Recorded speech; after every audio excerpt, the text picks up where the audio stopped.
નમસ્કાર, ઉજાસ ટીવીમાં હું પંકજ આપનું સ્વાગત કરું છું. આજના તારીખ 21મી જાન્યુઆરી અને બુધવારના અમેરિકાના મુખ્ય સમાચાર જોઈએ તો અમેરિકાના ન્યૂ જર્સીમાં એનઆરઆઈ મહિલાએ ઇતિહાસ રચ્યો છે. જર્સી સિટીના ઉચ્ચ હોદ્દા પર પહોંચનારી આ પ્રથમ મહિલાએ ભગવદ્ ગીતા પર હાથ રાખીને જે કહ્યું છે તેનાથી ગુજરાતીઓને ખૂબ જ ફાયદો થવાનો છે. તેના વિશે વિગતે વાત કરીશું. ઉપરાંત જોઈશું કે અમેરિકામાં એક એવું બિલ પાસ થવા જઈ રહ્યું છે જેના કારણે ઇમિગ્રન્ટ્સને હેરાન કરનારી આઈસ મિલિટરીનો પર્દાફાશ થઈ જવાનો છે. અત્યાર સુધી નકાબ પહેરીને મન ફાવે તેવું વર્તન કરતી આઈસ હવે ચીપટીમાં આવી જવાની છે. શું થવાનું છે તેના વિશે વિસ્તારથી જાણીશું. ઉપરાંત વાત કરીશું કે આજથી એટલે કે 21મી જાન્યુઆરી 2026થી અમેરિકામાં અસાઇલમ માંગનારા તમામ લોકો માટે હવે નવો ફતવો જાહેર કરવામાં આવ્યો છે. ટ્રમ્પ સરકાર દ્વારા જે વાત કરાય છે તેનાથી ભારતીયો મુશ્કેલીમાં મુકાવાના છે. ત્યારે ગુજરાતીઓએ કેવી સાવધાની રાખવી તેના વિશે વિગતે વાત કરીશું. ઉપરાંત જોઈશું એક એનઆરઆઈ મહિલાની તેને નોકરીમાંથી કાઢી મૂકવામાં આવી, પરંતુ વર્ષો સુધી લડત આપી અને ભારતીયો જ નહીં પણ વિશ્વભરના લોકો માટે એક નવું આશાનું કિરણ બની ગયેલી આ મહિલાની સંઘર્ષભરી વાત વિસ્તારથી જાણીશું. તો ચાલો તમામ સમાચાર જોઈએ વિસ્તારથી. શું તમે ક્યારેય વિચાર્યું છે કે 7 સમંદર પાર અમેરિકાની ધરતી પર જ્યારે કોઈ ભારતીય ભગવદ્ ગીતાના શ્લોકો સાથે શપથ લે ત્યારે ત્યાંના રાજકારણમાં કેવો સન્નાટો છવાઈ જતો હશે? શું ન્યૂ જર્સીના સૌથી મોટા શહેર ગણાતા જર્સી સિટીમાં અત્યારે એક એવી શક્તિશાળી રાજકીય ક્રાંતિ આવી છે જેણે ગોરાઓના ગઢમાં ભારતનો ડંકો વગાડી દીધો છે. એક એવી મહિલા જે 18 વર્ષ પહેલા ભારતથી ખાલી હાથે ગઈ હતી અને આજે તે આખા શહેરની કિસ્મત બદલવા જઈ રહી છે. તેની સાથે એક એવો યુવાન પણ જોડાયો છે જેણે વ્હાઇટ હાઉસમાં બેસીને દુનિયા ચલાવી છે. આ બંને ભારતીયોએ ભગવદ્ ગીતા પર હાથ રાખીને એવા કયા શપથ લીધા છે જેનાથી અમેરિકાના સ્થાપિત હિતો અત્યારે ફફડી રહ્યા છે? આ ઐતિહાસિક અને ગૌરવશાળી ઘટના પાછળનું અસલી રહસ્ય શું છે તે જાણવા માટે આ વિડીયોને અંત સુધી જોતા રહેજો. દોસ્તો, 15 જાન્યુઆરી 2026ના રોજ અમેરિકાના જર્સી સિટીમાં એક ઇતિહાસ રચાયો જ્યારે મમતા સિંઘે આ શહેરના પ્રથમ ભારતીય મૂળના કાઉન્સિલ વુમન એટ લાર્જ તરીકે શપથ લીધા. ન્યૂ જર્સી સિટી યુનિવર્સિટીમાં યોજાયેલા એક ભવ્ય સમારોહમાં તેમણે પવિત્ર ભગવદ્ ગીતા પર હાથ રાખીને જ્યારે શપથ લીધા ત્યારે આખું સદન ગુંજી ઉઠ્યું હતું. મમતા સિંઘની આ સફર બિલકુલ ફિલ્મી છે. તે 18 વર્ષ પહેલા ભારતથી ઇમિગ્રન્ટ તરીકે અહીં આવ્યા હતા અને આજે તેઓ જર્સી સિટીના હજારો પરિવારોનો અવાજ બની ગયા છે. તેમણે જેસી ફેમિલીઝ નામની સંસ્થા બનાવી છે જે આજે શહેરની સૌથી મોટી બિન નફાકારક સંસ્થા છે. તેમણે હંમેશા મધ્યમ વર્ગના પરિવારો માટે પરવડે તેવા મકાનો અને ટેક્સમાં સ્થિરતા માટે અવાજ ઉઠાવ્યો છે. મમતા સિંઘની સાથે જ મેયર જેમ્સ સોલોમન દ્વારા વધુ એક ધડાકો કરવામાં આવ્યો. મેયર સોલોમને કેશવ પોદાર નામના તેજસ્વી ભારતીય મૂળના વકીલને ડેપ્યુટી મેયર તરીકે નિયુક્ત કર્યા. કેશવ પોદારે પણ ભગવદ્ ગીતા પર જ શપથ લીધા છે જે તેમની ભારતીય સંસ્કૃતિ પ્રત્યેની અતૂટ શ્રદ્ધા દર્શાવે છે. કેશવ પોદાર કોઈ સામાન્ય વ્યક્તિ નથી. તેઓ એલ લો સ્કૂલના ગ્રેજ્યુએટ છે અને બાઇડેન હેરિસ વ્હાઇટ હાઉસમાં આર્થિક નીતિના સલાહકાર રહી ચૂક્યા છે. તેમણે અમેરિકાના નાયબ રાષ્ટ્રપતિ કમલા હેરિસ સાથે પણ કામ કર્યું છે. હવે તેઓ જર્સી સિટીમાં હાઉસિંગ અને ઇકોનોમિક ડેવલપમેન્ટના વડા તરીકે કામ કરશે જેથી ગુજરાતીઓને ખૂબ ફાયદો થશે. જર્સી સિટીના 50મા મેયર જેમ્સ સોલોમન પોતે કેન્સર સર્વાઈવર છે અને તેમણે શપથ લેતી વખતે બાઇબલનો ઉપયોગ કર્યો હતો. પરંતુ તેમની આખી ટીમમાં ભારતીયોનો જે દબદબો જોવા મળ્યો છે તે ખરેખર અદ્ભુત છે. મમતા સિંઘનો કાર્યકાળ 31મી ડિસેમ્બર 2029 સુધી રહેશે અને આ સમય દરમિયાન તેઓ મિલકત વેરો સ્થિર રાખવા અને યુવા મનોરંજનના સાધનો વધારવા પર ભાર મૂકશે. આ ઘટના માત્ર રાજકારણ નથી, પણ દક્ષિણ એશિયાઈ સમાજના વધતા પ્રભાવનું પ્રતીક છે. સેનેટર એન્ડી કિમ દ્વારા જ્યારે આ શપથ લેવડાવવામાં આવ્યા, ત્યારે ત્યાં ઉપસ્થિત રવિ ભલ્લા અને રાજ મુખર્જી જેવા નેતાઓએ પણ આ ક્ષણને ઐતિહાસિક ગણાવી હતી.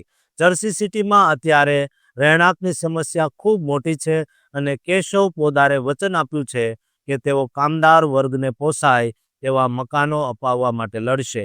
જોકે સ્થાનિક સ્તરે આ રાજકીય નિમણૂકોને લઈને ઘણી ચર્ચાઓ પણ ચાલી રહી છે. કેટલાક લોકો આને માત્ર વોટ બેંકનું રાજકારણ કહી રહ્યા છે, તો કેટલાક લોકો આને ડેવિડ વર્સિસ ગાલિયાથ જેવો જંગ ગણાવી રહ્યા છે. કારણ કે મમતા સિંઘે કોઈ મોટા ફંડ વગર લોકોના સમર્થનથી આ જીત મેળવી છે. જર્સી સિટીના રસ્તાઓ પર અત્યારે વિઝન 0 જેવી સુરક્ષા નીતિઓ અને નવી પોલીસ ભરતીની વાતો ચાલી રહી છે. ત્યારે મમતા અને કેશવની આ જોડી આખા અમેરિકા માટે એક નવું મોડલ સાબિત થઈ શકે છે. સોશિયલ મીડિયા પર પણ આ ભારતીય નેતાઓના શપથ ગ્રહણના વિડીયો ખૂબ વાયરલ થઈ રહ્યા છે અને ગૌરવશાળી ભારતીયો તેને શેર કરી રહ્યા છે.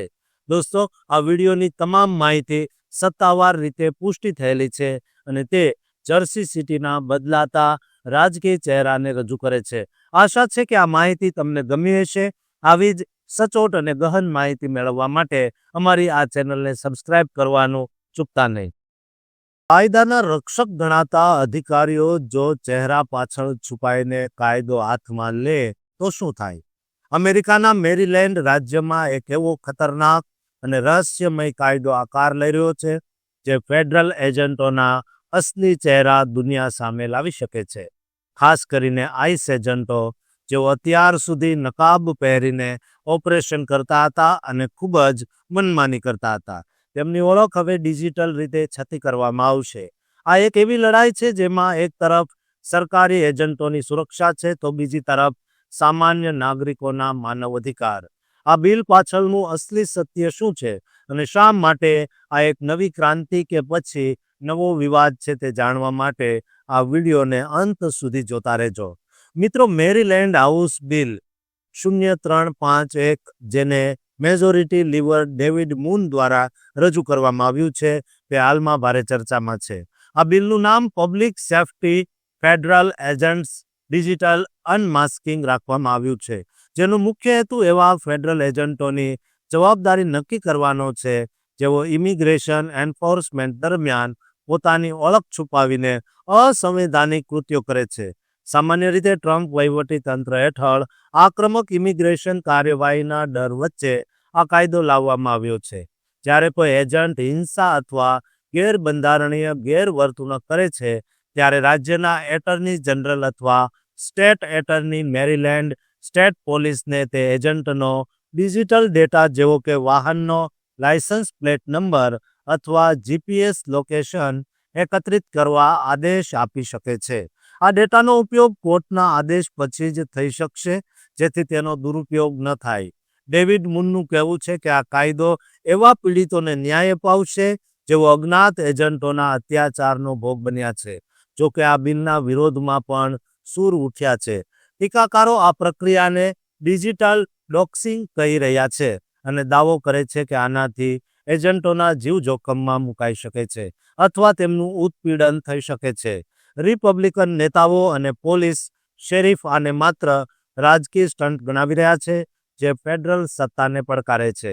બીજી તરફ કાસા જેવી સંસ્થાઓ અને સેનેટર ક્રિસ વેન હોલેન આ બિલને આવકારે છે કારણ કે તે પારદર્શિતા લાવશે. આ કાયદો 1 ઓક્ટોબર 2026થી અમલમાં આવી શકે છે જો તેને મંજૂરી મળે તો. આ સિવાય આઈસ બ્રેકર એક્ટ જેવા અન્ય કાયદાઓ પણ લાઇનમાં ઊભા છે જે અમુક એજન્ટોને રાજ્યની નોકરીઓ મેળવવા અટકાવશે. આમ મેરીલેન્ડ અત્યારે ફેડરલ સત્તા અને રાજ્યના અધિકારો વચ્ચેના યુદ્ધનું કેન્દ્ર બન્યું છે. આ બિલ માત્ર ડેટા સંગ્રહ વિશે નથી, પરંતુ તે સત્તાના દુરુપયોગ સામે લડવાનું એક આધુનિક હથિયાર છે જે ન્યાયિક દેખરેખ હેઠળ કામ કરશે. હવે જોવાનું એ રહેશે કે આ ડિજિટલ અનમાસ્કિંગ ફેડરલ એજન્ટોને શિસ્તમાં લાવે છે કે પછી નવા કાયદાકીય વિવાદો ઊભા કરે છે. કારણ કે માસ્ક પાછળ આ એજન્ટો ખૂબ હેરાન કરે છે. ત્યારે આ અનમાસ્કિંગથી ઘણા ગુજરાતીઓને ખૂબ મોટો ફાયદો થવાનો છે. દોસ્તો, આ વિડીયો અંગે તમારું શું મંતવ્ય છે તો કોમેન્ટ બોક્સમાં જરૂર કહેજો અને ચેનલને સબસ્ક્રાઇબ જરૂરથી કરજો. દુનિયાના સૌથી શક્તિશાળી દેશ અમેરિકામાં લાખો લોકોનું ભવિષ્ય અચાનક એક કાળા પડદા પાછળ ધકેલાઈ ગયું. જે લોકો સપના લઈને ગયા હતા અને આશ્રયની આશા રાખતા હતા, તેમના માટે દરવાજા બંધ નથી થયા, પણ અચાનક બધું જ થંભી ગયું છે. એક એવો રહસ્યમય આદેશ જેણે 28 નવેમ્બર 2025થી તમામ નિર્ણયો પર રોક લગાવી દીધી છે. પણ તેની પાછળનું અસલી કારણ શું? સુરક્ષા કે પછી સામૂહિક દેશ નિકાલની કોઈ મોટી તૈયારી? શું નવો કાયદો એવો છે જે તમને જેલના સળિયા પાછળ ધકેલી શકે છે અથવા સીધા એરપોર્ટ પર મૂકી આવી શકે છે? આ સસ્પેન્સ અને અમેરિકન સરકારની નવી ચાલ પાછળનું પૂરું સત્ય જાણવા માટે આ વિડીયોના અંત સુધી મારી સાથે જોડાયેલા રહેજો. મિત્રો, અત્યારે અમેરિકામાં વસતા અને ખાસ કરીને આશ્રય એટલે કે અસાઇલમની આશા રાખતા લોકો માટે ખૂબ જ ચિંતાજનક અને ગૂંચવણભર્યા સમાચાર આવી રહ્યા છે. 21મી જાન્યુઆરી 2026 એટલે કે આજથી આ રિપોર્ટ મુજબ ટ્રમ્પ વહીવટી તંત્ર હેઠળ USCISએ અફર્મેટિવ અસાઇલમના તમામ નિર્ણયો પર અનિશ્ચિત મુદત માટે રોક લગાવી દીધી છે. આનો અર્થ એ થયો કે તમે અરજી કરી શકો છો, તમારા ઇન્ટરવ્યૂ પણ લેવામાં આવશે, પરંતુ તમને હા કે ના માં કોઈ જવાબ આપવામાં આવશે નહીં. આ પ્રક્રિયા 28 નવેમ્બર 2025થી અમલમાં આવી છે અને તે તમામ રાષ્ટ્રીયતાના લોકો માટે છે. સરકારનું કહેવું છે કે આ એક સુરક્ષા સમીક્ષાનો ભાગ છે, પણ વાસ્તવમાં આનાથી અનડોક્યુમેન્ટેડ લોકો માટે અનિશ્ચિતતા વધી ગઈ છે. જે લોકો પાસે સ્ટેટસ નથી અને તેઓ આશ્રયના આધારે ત્યાં રહેવા માંગે છે, તેમના માટે અત્યારે એક મોટું જોખમ એ છે કે તેમના કેસને ફાસ્ટ ટ્રેક એટલે કે એક્સપેડાઇટેડ રિમૂવલ પ્રક્રિયામાં નાખી દેવામાં આવી શકે છે. આ એક એવી પ્રક્રિયા છે જેમાં તમને કોર્ટમાં જજ સામે પોતાનો પક્ષ રાખવાની તક પણ કદાચ ન મળે અને સીધો જ ડિપોર્ટ કરી દેવામાં આવે. ખાસ કરીને જેઓ ગેરકાયદેસર રીતે ઘૂસ્યા છે તેમના માટે જોખમ વધુ છે. અત્યારે લગભગ 39 જેટલા દેશોને હાઈ રિસ્ક એટલે કે ઉચ્ચ જોખમ ધરાવતા દેશોની યાદીમાં મૂકવામાં આવ્યા છે, જેમાં અફઘાનિસ્તાન, ક્યુબા અને ઈરાન જેવા દેશો સામેલ છે. આ દેશોના લોકો માટે ફાયદાઓ રોકી દેવામાં આવ્યા છે, પરંતુ એક રાહતના સમાચાર એ છે કે વર્ક પરમિટ એટલે કે એમ્પ્લોયમેન્ટ ઓથોરાઇઝેશન ડોક્યુમેન્ટ મેળવવાની પ્રક્રિયા હજુ સુધી સંપૂર્ણપણે બંધ થઈ નથી. જો તમે અસાઇલમ ફોર્મ I-589 ભરો છો તો તેમાં 150 થી 180 દિવસ પછી તમે વર્ક પરમિટ માટે અરજી કરી શકો છો. આ શરૂઆતી વર્ક પરમિટ પર કોઈ રોક નથી, જેનો અર્થ એ છે કે તમે કાયદેસર રીતે કામ કરી શકશો અને તેના આધારે સોશિયલ સિક્યુરિટી નંબર પણ મેળવી શકશો. આ SSN દ્વારા તમે બેંક એકાઉન્ટ ખોલાવી શકો છો અને ડ્રાઇવિંગ લાયસન્સ જેવી સુવિધાઓ મેળવી શકો છો. જોકે જેમના લાયસન્સ રિન્યૂ કરવાના છે અને તેઓ હાઈ રિસ્ક દેશમાંથી આવે છે, તેમને વિલંબનો સામનો કરવો પડી શકે છે. આ નવી નીતિ પાછળનું એક મોટું કારણ એ છે કે સરકાર લાખો પડતર કેસોને રદ કરીને ઝડપથી લોકોને બહાર કાઢવા માંગે છે. આશરે 2.5 લાખથી વધુ કેસોને આ નવી પ્રક્રિયા હેઠળ લાવવાની યોજના છે. આવી સ્થિતિમાં કોઈ પણ ભૂલ તમને મોંઘી પડી શકે છે. જો તમે એપોઇન્ટમેન્ટમાં હાજર ન રહો અથવા તમારી પાસે મજબૂત પુરાવા ન હોય તો દેશ નિકાલની શક્યતા વધી જાય છે. ઇમિગ્રેશન વકીલની સલાહ લેવી અત્યારે અનિવાર્ય બની ગઈ છે, કારણ કે નિયમો દરરોજ બદલાઈ રહ્યા છે. અત્યારે અમેરિકામાં કુલ 2.4 મિલિયન જેટલા કેસો પેન્ડિંગ છે અને સરકાર સુરક્ષાના નામે જે પડકાઈ કરી રહી છે તે જોતા એવું લાગે છે કે વર્ષ 2026ના મધ્ય ભાગ સુધી આ અસ્થિરતા ચાલુ રહેશે. આ માહિતી માત્ર એક સમાચાર નથી, પણ ત્યાં વસતા હજારો ભારતીયો અને અન્ય લોકોના જીવનો સવાલ છે. ગુજરાતીઓ, સાવધ રહો અને કાયદાકીય પ્રક્રિયાઓને બરાબર સમજીને જ આગળ વધો. આશા છે કે આ માહિતી તમને મદદરૂપ થશે, જેથી તમારા મિત્રો સાથે શેર કરજો અને ચેનલને સબસ્ક્રાઇબ કરવાનું ભૂલતા નહીં. શું તમે ક્યારેય વિચાર્યું છે કે દુનિયાની સૌથી મોટી ગણાતી કંપનીઓ પણ શું કોઈ બીમાર મહિલા સાથે અન્યાય કરી શકે? એક એવી મહિલા જેણે ભારતનું નામ વિદેશમાં રોશન કર્યું, જેને બ્રિટિશ વડાપ્રધાન દ્વારા સન્માનિત કરવામાં આવી, તેને જ તેની બીમારીના કારણે નોકરીમાંથી કાઢી મૂકવામાં આવી. 6 વર્ષ લાંબી આ કાનૂની લડાઈમાં એવું તે શું રહસ્ય છુપાયેલું હતું કે લંડનની અદાલતે પણ આંચકો અનુભવ્યો? શું કોર્પોરેટ જગતનો અપ ઓર આઉટ નિયમ માનવતા પર આવી થઈ રહ્યો છે? આજે આપણે એક એવી સત્ય ઘટના વિશે જાણીશું જે સાંભળીને તમારી આંખો ખુલી જશે. આ કાનૂની યુદ્ધ અને સંજુ પાલની સંઘર્ષ ગાથા વિશે જાણવા માટે આ વિડીયોને અંત સુધી જોતા રહેજો. મિત્રો, પશ્ચિમ બંગાળમાં જન્મેલા અને બ્રિટનમાં ઉછરેલા 41 વર્ષીય સંજુ પાલની આ વાત અત્યારે આખા વિશ્વમાં ચર્ચાનો વિષય બની ગઈ છે. સંજુ પાલ લંડનમાં એક્સેન્સર જેવી પ્રતિષ્ઠિત કંપનીમાં મેનેજમેન્ટ કન્સલ્ટન્ટ તરીકે કામ કરતી હતી. તેણે રાઇઝ નામની સંસ્થા દ્વારા ભારતના ગ્રામીણ વિસ્તારોમાં શિક્ષણ માટે ખૂબ કામ કર્યું અને Asian woman of achievement award પણ જીત્યો.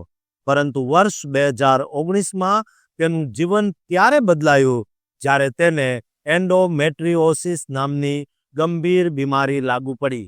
આ એક એવી બીમારી છે જેમાં મહિલાઓને અસહ્ય પીડા અને થાક લાગે છે. સંજુને ઓવરીમાં ગાંઠ હોવાના કારણે સર્જરી કરાવવી પડી.